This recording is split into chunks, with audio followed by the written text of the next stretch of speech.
المسیح کے جلالی اور مبارک نام میں تمام دیکھنے اور سننے والوں کی خدمت میں سلام عرض کرتا ہوں۔ پچھلے سبق میں ہم نے سیکھا تھا دلہا اور دلہن کی آسمان پر ملاقات، اور ہم نے اس کو بلیسڈ ری یونین کا نام دیا۔ آسمان پر ایک مبارک ملاقات، اور وہاں پر ایمانداروں کو، کلیسیا کو مسیح کے تخت عدالت کے سامنے اجر دیے گئے، اور یہ تخت عدالت سزا کا نہیں بلکہ جزا کا تخت عدالت، ہم نے اس کے بارے میں سیکھا۔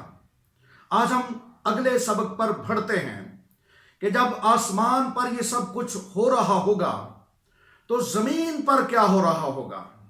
جب کلیسیا آسمان پر اٹھا لی گئی اور 7 سال کے لیے کلیسیا آسمان پر رہے گی، زمین پر مخالف مسیح کا دور شروع ہو جائے گا۔ مخالف مسیح ظاہر ہو جائے گا، وہ نمودار ہو جائے گا، اور اس دور میں بڑی مصیبتوں کا آغاز ہو جائے گا۔ آج ہم بڑی مصیبتوں کے موضوع پر گفتگو کریں گے، لیکن بڑی مصیبتوں کو میں بیان کرنے سے پہلے یہ ذکر کرنا چاہتا ہوں کہ بڑی مصیبتوں کا دور اور بڑی مصیبتوں کا بیان یہ ایک علیحدہ دور اور علیحدہ بیان ہے۔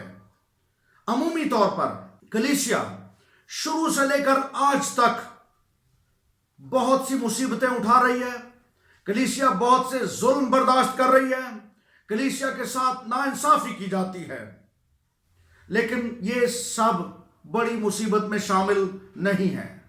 یہ مصیبتیں ایک الگ بات ہے، اور بڑی مصیبتوں کا دورانیہ، بڑی مصیبتوں کا دور ایک الگ بات ہے۔ میں بیان کرنا چاہتا ہوں کہ متی رسول کی معرفت لکھی گئی انجیل اس کے 24ویں باب کی پہلی آیت سے لے کر 14ویں آیت تک، یہاں پر بیان کی گئی ساری مصیبتیں عمومی طور پر انسانی تاریخ میں موجود رہی ہیں، اور خاص طور پر یہ کلیسیائی دور میں بھی موجود رہی ہیں، لیکن یہ مصیبتیں بڑی مصیبتیں نہیں ہیں۔ چند حوالہ جات پڑھنا چاہتا ہوں جو عمومی مصیبتوں کو بیان کرتی ہیں۔ مثال کے طور پر یوحنا رسول کی معرفت لکھی گئی انجیل اس کے 16ویں باب کی 33ویں آیت میں مرقوم ہے، دنیا میں مصیبت اٹھاتے ہو لیکن خاطر جمع رکھو، میں دنیا پر غالب آیا ہوں۔ یاد رکھیں کہ یہ بڑی مصیبت کا ذکر نہیں ہے۔ کلیسیائی دور میں ابتدائی رسولی کلیسیا سے لے کر آج تک کلیسیا بڑی مصیبتوں میں سے گزر رہی ہے، لیکن یہ بڑی مصیبتیں نہیں ہیں۔ اعمال کی کتاب اس کے 14ویں باب کی 22ویں آیت یہ بیان کرتی ہے، ضرور ہے کہ ہم بہت مصیبتیں سہ کر خدا کی بادشاہی میں داخل ہوں۔ اور پھر کرنتھس کی کلیسیا کو جب مقدس پولس رسول نے دوسرا خط لکھا اس کے 7ویں باب کی 4تھی آیت، یہاں پر مرقوم ہے، جتنی مصیبتیں ہم پر آتی ہیں ان سب میں میرا دل خوشی سے لبریز رہتا ہے۔ یہ عمومی مصیبتوں کا ذکر ہے، 7 سالہ مصیبتوں کے دور کا ذکر نہیں ہے۔ وہ ایک علیحدہ دور ہے۔ جب مخالف مسیح کا دور شروع ہوگا، کلیسیا آسمان پر اٹھا لی جائے گی، تو وہ دور شروع ہو جائے گا۔ اس کے بارے میں بائبلی بیان کو آپ کے سامنے تلاوت کرنا چاہتا ہوں۔ جب ہم متی رسول کی معرفت لکھی گئی انجیل اس کے 24ویں باب کی 21ویں آیت کو پڑھتے ہیں تو وہاں پر مرقوم ہے، کیونکہ اس وقت ایسی بڑی مصیبت ہوگی کہ دنیا کے شروع سے نہ اب تک ہوئی نہ ہوگی، دنیا کے شروع سے نہ اب تک ہوئی نہ ہوگی۔ مرکز کا انجیلی بیان 13ویں باب کی 19ویں آیت لکھا ہے، کیونکہ وہ دن ایسی مصیبت کے ہوں گے کہ خلقت کے شروع سے جسے خدا نے خلق کیا نہ اب تک ہوئی ہے نہ کبھی ہوگی۔ کتنی بڑی مصیبتیں ہوں گی، غور کیجئے۔ پھر دانیل نبی کا صحیفہ اس کے 12ویں باب کی پہلی آیت لکھا ہے، وہ ایسی تکلیف کا وقت ہوگا کہ ابتدائے اقوام سے اس وقت تک کبھی نہ ہوا ہوگا۔ مکاشفہ کی نبوتی کتاب اس کے 7ویں باب کی 14ویں آیت، میں نے اس سے کہا، اے میرے خداوند تو ہی جانتا ہے۔ اس نے مجھ سے کہا کہ یہ وہی ہیں جو اس بڑی مصیبت میں سے نکل کر آئے ہیں، انہوں نے اپنے جامے برا کے خون سے دھو کر سفید کیے ہیں۔ یہ بڑی مصیبتیں، 7 سالہ مصیبت کا دور، دانیل نبی کی نبوت کے مطابق یہ 1 ہفتہ یعنی 7 سال کا اس کا دور ہوگا۔ ہم غور کریں گے کہ بڑی مصیبت کے 7 سالہ دور میں کیا کیا واقعات ہوں گے، ہم سلسلہ وار ان پر گفتگو کریں گے۔ سب سے پہلی بات جو میں اس تناظر میں کرنا چاہتا ہوں وہ یہ ہے کہ جب کلیسیا آسمان پر اٹھا لی گئی، مخالف مسیح کا ظہور ہو گیا، تو مخالف مسیح ظاہر ہو کر اپنی حکومت کے 3.5 سال بڑے امن و امان سے گزارے گا۔ یاد رہے کہ بے دین شخص ایک بڑے اتحاد کا، 10 ملکوں کے بڑے اتحاد کا سربراہ ہوگا، اور وہ سربراہ ہوتے ہوئے وہ دنیا کی قوموں کے ساتھ عہد باندھے گا، اور بالخصوص وہ یہودیوں کے ساتھ عہد باندھے گا، یہودیوں کی چاپلوسی کرے گا، اور وہ اسرائیل کی خوشامد کرے گا، اور لوگوں کو جھوٹ سے اپنا گرویدہ بنانے کی کوشش کرے گا۔ چونکہ وہ جھوٹا ہے، یہ عہد تو وہ 7 سال کے لیے باندھے گا، لیکن 3.5 سال کے بعد وہ اس عہد کو توڑ دے گا، عہد شکنی کرے گا، کیونکہ وہ جھوٹا ہے۔ اور اس کا ذکر دانیل نبی کے صحیفے اس کے 9ویں باب کی 27ویں آیت میں بھی کیا گیا ہے، اور پھر یسایہ نبی کی نبوتی کتاب اس کے 28ویں باب کی 15ویں آیت سے لے کر 18ویں آیت میں بیان کیا گیا ہے۔